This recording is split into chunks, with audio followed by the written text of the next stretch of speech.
Department of Physiotherapy and Diagnosis. So for today, I'll be discussing with you all about fat-soluble vitamins. Vitamins, they are basically defined as organic compounds occurring in small quantities in different natural foods that is necessary for growth and maintenance of good health in humans and in experiment animals. So vitamins are essential food factors which are required for proper utilization of proximate principles of food like the carbohydrate, lipids, and proteins. So a vitamin is basically a substance that makes you ill if you don't eat it. So discovery of vitamins, it started from observation of deficiency manifestations, such as in case of discovery, rickets, beriberi. A vitamin theory was suggested by Hopkins in 1912, and the term vitamin was coined from the word vital plus amine.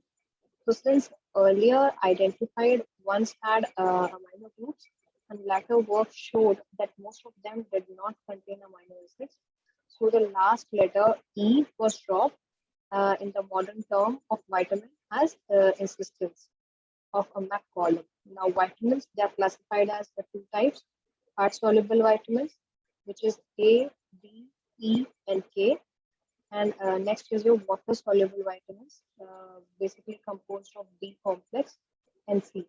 Now, the major difference between these groups can be said as that fat-soluble vitamins, they are soluble in fats, whereas water-soluble vitamins are not soluble in fats.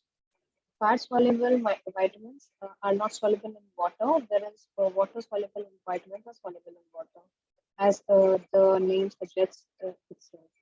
Now, absorption of fat-soluble vitamins, it is along the lipids and it requires bile salt. And water-soluble vitamins, absorption is simple. Whereas in fat-soluble vitamins, carrier proteins are required. And in water-soluble vitamins, no carrier proteins are required. In fat-soluble vitamins, it is stored in liver, whereas water-soluble vitamins, there is no storage. Now, fat-soluble vitamins, they are not excreted, whereas water-soluble vitamins are excreted. So, in case of the fat-soluble vitamins, if there is any deficiency manifestation, it will only be when stores are depleted. But for water-soluble vitamins, deficiency manifestation is rapidly as there is no storage. Now, in fat-soluble vitamins, toxicity is due to hypervitaminosis, and it may result. So, in water-soluble vitamins, unlike excess, there is no toxicity because excess of it is excreted out with the water.